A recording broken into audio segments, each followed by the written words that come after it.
एक व्यक्ति था, उसकी पत्नी का देहांत प्रसव के दौरान ही हो गया था, परंतु किसी तरह बच्चा बच गया था। छोटा बच्चा मां के बिना कैसे संभाला जाएगा, ये एक बहुत ही चिंता का विषय हो गया था। कई मित्रों व सगे संबंधियों के कहने पर उसने पुनः विवाह किया। बच्चे को नई मां मिल गई। नई मां बच्चे की देखभाल करने लगी। बच्चे को भी लगा जैसे कि उसकी मां फिर से मिल गई। कुछ ही वर्षों में उस युवती को भी एक पुत्र हुआ और उसका ध्यान अपने नए बच्चे पर अधिक रहने लगा। धीरे धीरे उसकी दृष्टि में दोष आने लगा और वो पक्षपात से ग्रसित हो गई। अब उसे लगने लगा कि इस घर का वारिस तो बड़ा लड़का है और संपत्ति पर भी अधिक हक इसी लड़के का है। उसे अपने पुत्र के भविष्य की बहुत चिंता रहने लगी। उसने अपने पति को समझा बुझा के राजी किया और बड़े लड़के की पढ़ाई लिखाई सब छुड़वा दी और घर के नौकर को भी हटा दिया तथा सब काम उसी लड़के से कराने लगी। बच्चे के ऊपर बहुत बड़ी विपदा आ पड़ी। वो अभी दूसरी कक्षा में ही था और दुनियादारी कुछ नहीं जानता था। उसे यही लगता था माँ ने सही किया होगा। घर का सारा काम करते करते उसका पूरा दिन बीत जाता था। धीरे धीरे माँ ने उसे समझा दिया कि उसका असली कार्य अपने छोटे भाई की सेवा ही है और उसका छोटा भाई ही असली मालिक है। बच्चे ने माँ की आज्ञा मान ली और सदा ही अपने भाई की देखभाल में तत्पर रहने लगा।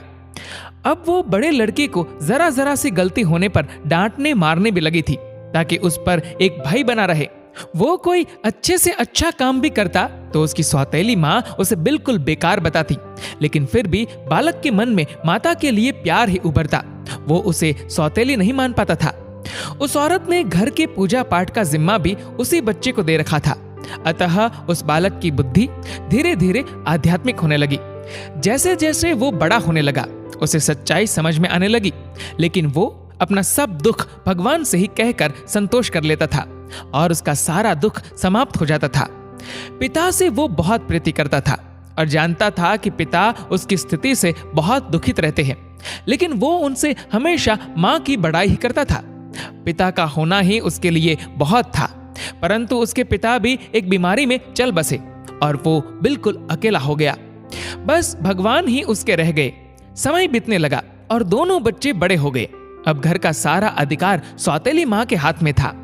योजना के अनुसार बड़े बच्चे की शादी उस औरत ने बहुत ही गरीब घर में व अनपढ़ औरत से करी तथा अपने पुत्र की बहुत बड़े घर में व पढ़ी लिखी युवती से करी। उसने बड़े लड़के को नौकरों वाले घर में से एक घर दे दिया और उसकी पत्नी को भी बता दिया कि उसका असली कार्य मालकिन यानी छोटी बहू की सेवा करना ही है। छोटे लड़के के लिए उसने बहुत बड़ा भवन बनवाया था और स्वयं उसी में उन्हीं के साथ निवास करने लगी। बड़ा लड़का खुशी से अपना जीवन व्यतीत करने लगा और पत्नी के साथ माँ व छोटे भाई के परिवार की सेवा करने लगा। छोटे लड़के की स्त्री को उसकी माँ बहुत चूपती थी। उसे लगता था कि मालकिन उसे होना चाहिए। अब सास बीमार भी रहती थी और साथ में रहने के कारण रात बिरात सेवा उस छोटी बहू को ही करनी पड़ती थी, जो उसे बिल्कुल नापसंद था। एक दिन पता चला कि सास को छूत की बीमारी हो गई है। ये जानकर तो छोटी बहू और दूर दूर रहने लगी। उसकी आंखों में सांस खटकने लगी। उसने अपने पति से कह दिया कि इस घर में या तो वो रहेगी या उसकी माँ। छोटे लड़के पर अपनी पत्नी का जादू चढ़ा हुआ था।